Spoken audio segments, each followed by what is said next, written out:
Guest or Atithi by Rabindranath Tagore. Motilal Babu, zamindar of Kathalia, was returning home with his family by boat. One afternoon he moored the boat near a riverside market so that their meal could be prepared. A Brahmin boy came over and asked, "Where are you going, Babu?" The boy was not more than 15 or 16. "Kathalia," replied Motilal Babu. "Could you drop me at Nandigram on the way?" Motilal consented. "What's your name?" he asked. "Tarapada," said the boy. The fair-skinned boy was beautiful to look at. His smile and his large eyes had the grace of youth. His body, bare except for a stained dhoti, was free of any excess, as if lovingly carved by a sculptor, or as if in a previous life he had been a young sage whose pure religious devotion had removed all grossness, honed him to gleaming Brahmanical perfection. "Come and wash, Baba," said Motilal Babu tenderly. "You can eat with us." Motilal's servant was Hindustani. He was not very good at cutting up fish. Tarapada took over and soon had the dish ready and had cooked some vegetables too with practiced skill. He then took a dip in the river and, opening his bundle, produced a clean white garment and a small wooden comb. He sleeked his long hair away from his forehead and down to his neck, adjusted his glistening sacred thread, and stepped onto the boat. Motilal Babu invited him into the cabin. His wife and his 9-year-old daughter were there. His wife Annapurna was tenderly attracted to the boy when she saw him and wondered, whose child is he? Where has he come from? How could his mother bear to abandon him? She placed mats for Motilal and the boy to sit on side by side. The boy was not a big eater. Annapurna felt he must be shy and tried to get him to eat this or that, but when he had finished he would not be tempted to more. He clearly did everything according to his own wishes, but with such ease that there was nothing assertive about him. He was not at all shy. When everyone had eaten, Annapurna sat him next to her and asked him about his background. She didn't gather much.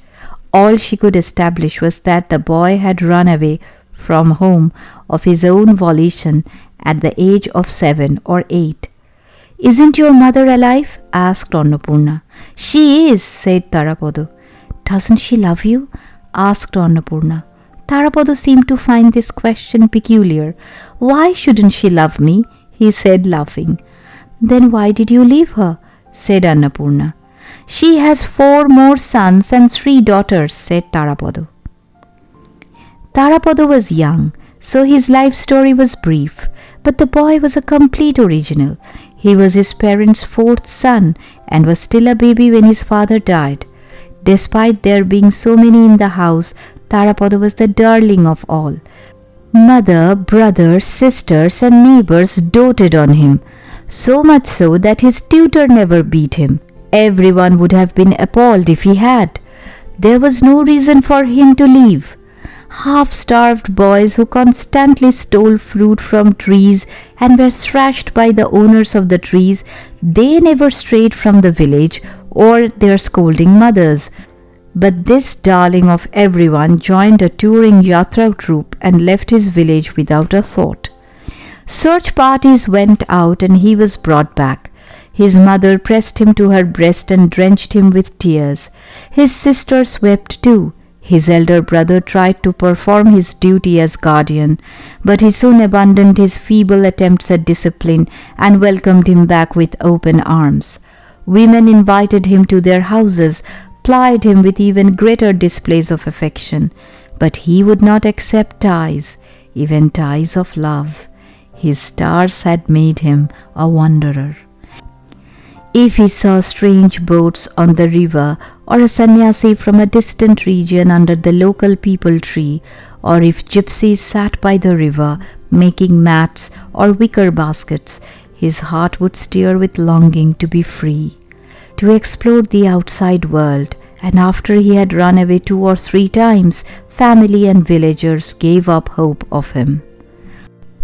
Again he joined a jatra troupe at first, but when the master of the troupe began to treat him almost as a son, and the members of the troupe, young and old, had all fallen for him, and even the people in the houses where they performed, especially the women, began to make a special fuss of him, one day, without saying a word, he disappeared and could not be found. Tarapada was as wary of ties as a young fawn, and was also like a deer in his love of music. The songs of the jatra were what at first lured him away from home. Melodies sent a trembling through his veins, and rhythms made his body swing. Impelled by this passion for music, it was not long before he had joined a group of Panchali singers. The leader of the group carefully taught him songs and trained him to recite Panchali by heart. He too began to love him as his own. Like a pet cage bird, Tarapada learnt a few songs and then one morning flew away. Finally he joined a troupe of gymnasts. From Jeshtha to Ashar, a fair toured the district.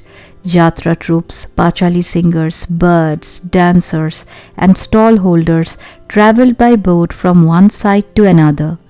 For the second year running, this round of entertainment included a small gymnastics troupe from Calcutta. At first Tarapada joined the stall holders, sold pan at the fair. But then his natural curiosity drew him to the wonderful skills of the gymnasts, and he joined their troupe. He had taught himself to play the flute very well. During the gymnastic display he had to play Lucknow Tumris at top speed on the flute. This was his only task. It was from this troupe that he had most recently absconded.